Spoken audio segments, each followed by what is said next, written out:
Schrott. Das ist deine Chance, ein Held zu werden. Ich brauche dich als Ant-Man. Ich denke, als erstes sollten wir die Avengers anrufen. When all this Marvel Cinematic Universe started with Iron Man and all the other films, did you ever think, maybe I will be in one someday? I hoped I would.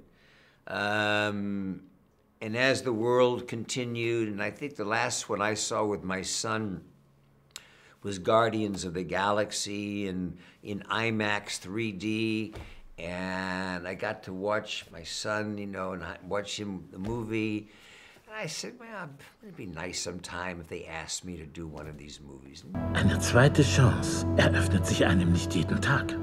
Ich schlage vor, du überlegst es dir ganz genau. And then the script arrived, Ant-Man arrived, and I know nothing about the comics, so they sent me 2 years of Ant-Man comics to understand a little more about the character of Hank Pym. Wir sind erledigt. And my son happened to come into the room when I was reading the script, and he said, "Is that Ant-Man?"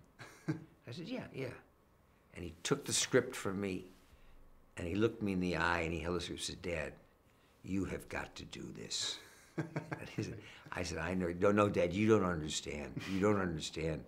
This is a whole new audience for you." Das ist kein albernes Spielzeug wie der Iron Man-Anzug. He should have been my agent. So Die Zeiten, in denen ich eingebrochen bin und etwas geklaut habe, sind vorbei. Was soll ich für dich tun? Du sollst einbrechen und etwas für mich klauen. Klingt logisch.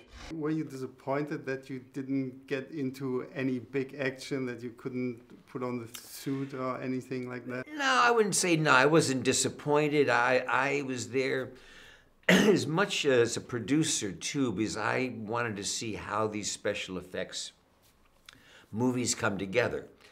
And I felt great respect once I started understanding who Hank Pym was, what an important part he was in the Marvel world and in the Avengers world. I began to get some of that comic history that I knew nothing about. But I also saw this as a great opportunity to understand how special effects movies work. Bin unterwegs! Denkst du, du könntest die Zukunft aufhalten? Du bist bloß ein Dieb! Nein.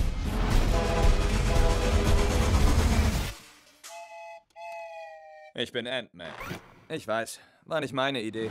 I really enjoyed how realistic all the little stuff felt, like when he shrinks down, when he runs with the ants, when they fight on the train that's actually just going around. And so how did you do that? How difficult was it to make that? For me, it was important from the get-go when I came on the movies, like, it's gotta be photorealistic. We can't do a shrinking movie where it's realistic when you're full size, and then when you shrink down, it looks like an animated movie. It can't be that way. It's gotta be all of a whole. So part of that was figuring out ways to make it as realistic as possible. We did a lot of digital photography, both still and motion picture photography, of wooden floors and carpets and all these surfaces and textures to make them feel really real. And then we also had the liberty to design action sequences that took place in the most mundane possible locations, but they became really exotic because we were down there with them. And so suddenly, like, there's an old piece of carpet, but he's running through the carpet, as if it's a jungle. And that was part of the beauty of the movie visually, is that we were able to create imagery for the movie that you just simply wouldn't see in any other movie. It wouldn't make sense in any other movie. And that's not even talking about the ants, to actually mobilize armies of ants.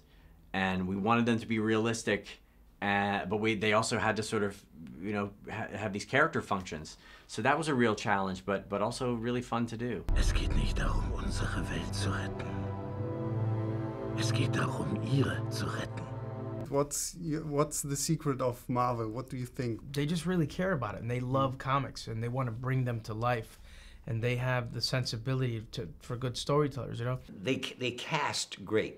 They have the same casting agent, a woman, for all of the movies, and they have a very interesting you know, casts. We take it for granted now that there's this interlocking universe of movies that are all different movies, but they all live in this larger thing.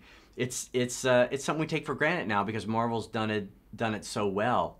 But it's really kind of a weird experiment, you know, in terms of particularly, you know, studio movie making, and it's worked incredibly well.